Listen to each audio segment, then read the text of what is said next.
Islam, Islam. And who do we have here? Sanai Sanai. Williams L. Islam, okay. And what is it that you're about to do? I have some questions for you. Okay. How does it feel to be a great Sheikhist? Grand Sheikhist. Grand Sheikhist. Islam. First, I rise giving all perfect praise to the great God, Allah, who is the Father of the universe, Father of love, truth, peace, freedom, and justice.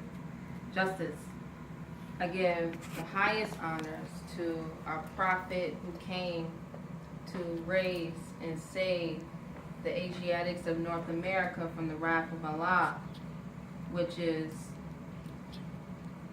from not honoring our forefathers' divine creed and principles. How it feels to be a Grand Sheikhist many times for me is very overwhelming. I feel overwhelming many times because I know that I'm called to do a great work. I know that many people here in the yet unborn depends on me and the decisions that I make. I enjoy working for the Moorish Americans Islam. here, there, everywhere. Islam. I enjoy being able to provide them with assisting when they think that their conditions can be better. Islam. But overall, I would say the feeling of being a Grand Sheik is a daunting task. It is a daunting task because of all of the responsibilities. I don't think anyone seeks out in life to ever be a Grand Sheik or a Grand Sheikess once they understand the responsibility that you have to have so many people dependent on you. At least no one within their right mind. Islam. Islam. She got some questions in there. She got a date and time. That's a secretary. Praise Allah. Praise Allah. I seen that.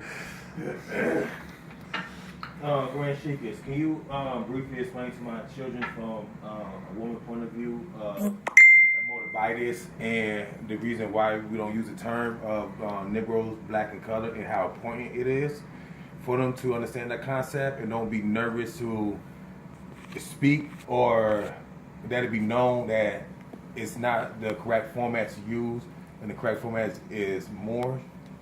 The reason why I say that because my daughter did a beautiful job at her school on Black History Month. Come here. Islam Moorish, Brother R. Campbell Bay. Islam. When you did at your school, the About Black history. So while I was saying that, I was thinking like, you didn't do no information about the Moors up there. So I just want you to hear from Grand Sheikhist, woman point of view. Islam. Islam. First, I rise giving all praise to Allah and honors to His divine prophet Noble Ali. We, Moorish Americans, citizens of the U.S.A. Our struggle every day is to be recognized as true American citizens. And with that being our greatest struggle of being recognized, there's going to always be labels and badges that society would allow us to adopt, such as Negro, but you really don't hear that anymore. You would have heard that during your great-grandparents' time. Colored, that would be your great grandparents going into your grandparents. Black, definitely your grandparents and your parents. You would hear those terms. Now, as you're growing up, is African American. So, within just the short generational span between your great grandparents up into you, we've had Negro, color, Black, African American. That's 4 different badges of slavery that denotes nothing about a nationality or a national.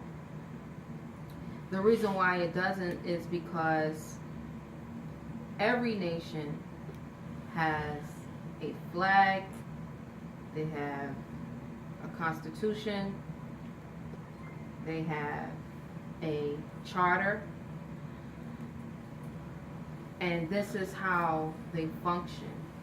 They have a body, etc., to make sure that the citizens of that nation is provided for fairly, that everyone is able to get the same opportunities.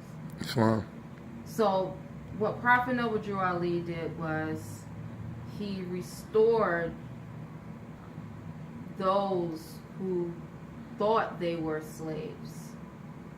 Many of us during that time period, we were just coming out of slavery, not so much in the mind, in the physicalness of slavery, because when you begin to look at the dates and the times, especially with us here being in the Midwest, the majority of the states that's on this side of the Mississippi, on this side of the Ohio River,